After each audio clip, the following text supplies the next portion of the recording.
We're approaching the point in the offseason where things start to calm down a bit and player movement is much less frequent than it was when free agency began, but there are still a few months between now and the start of next season, and in that time, there is still expected to be some big changes on the horizon. Bleacher Report has once again published an article proposing hypothetical blockbuster trade ideas that they believe will still happen this summer to shake things up around the league, featuring players most commonly believed to be on the trade block. As always, I'll go through each one, analyzing whether or not the trade makes sense, why or why not the teams involved would want to do it, and who benefits the most from it. Before we start though, it turns out a good amount of you watching right now aren't even subscribed to the channel, so if you enjoy the content, consider hitting the subscribe button, as not only does it help out a ton, but it also very much appreciate it. Now with that being said, let's begin. The first proposal from the article is between the Atlanta Hawks and the Utah Jazz, where the Hawks receive Lauri Markkanen in exchange for Onyeka Okongwu, Dyson Daniels,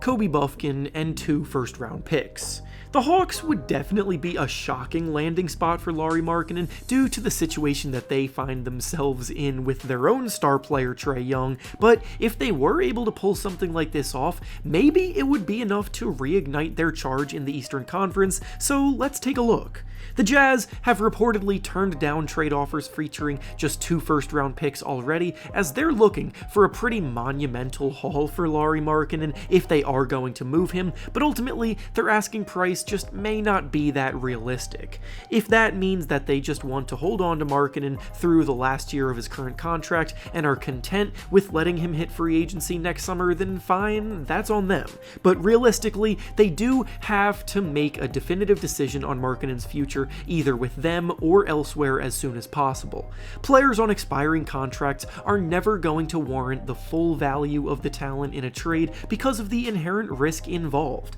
And in this offer, there's a lot to like. Onyeka Okongwu has been one of the best backup centers in the league for a while now, and I've discussed on a few occasions already in prior videos how I believe he is ready to handle the starting job now as a defensive savant who is also an extremely efficient finisher around the basket. He'd be a terrific talent to bring in on top of the draft picks. Plus, Dyson Daniels and Kobe Buffkin are both very young talents worth taking a swing on for a team that is rebuilding to add on to it. Markkanen in Atlanta would flourish alongside the playmaking of Trae Young, and together they could be one of the best ranked offenses in the league, and they're a much better fit overall than Trae was with DeJounte Murray, so if the Hawks aren't ready to blow things up completely, this is absolutely an avenue worth exploring. Ultimately, it will come down to whether or not the Jazz temper their expectations in trade discussions, because right now they've made it clear that they're expecting more, it just might not be realistic to expect more.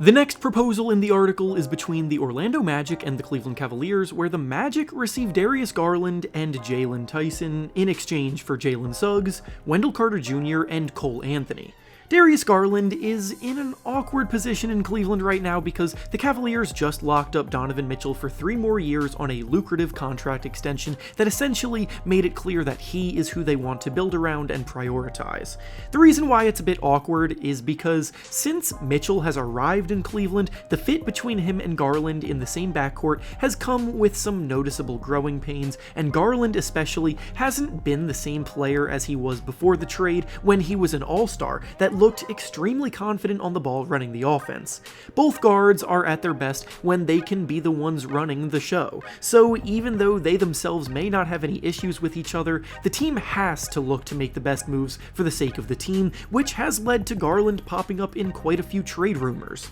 The Orlando Magic are also very notably in the market for another all-star caliber point guard to breathe some life into their lackluster offense, so in that regard, this is a match made in heaven. I usually like to see some form of draft compensation included in a trade for a star player like this, but it's hard to argue against the value being offered here because Garland's coming off of a down season and Jalen Suggs has shown all defense caliber impact on that end of the floor, Wendell Carter Jr. has been a long time above average big man on both ends, and Cole Anthony is a useful scorer off of any team's bench. The Magic can afford to trade away 3 contributors like this because of how deep they are and how well they've drafted lately, and and the Cavaliers would probably enjoy adding more depth in the form of non-ball dominant players that fit into their defensive identity, so honestly, this is a trade that I could see going through. The next proposal from the article is between the Indiana Pacers and the New Orleans Pelicans, where the Pacers receive Brandon Ingram in exchange for Miles Turner and Aaron Nesmith.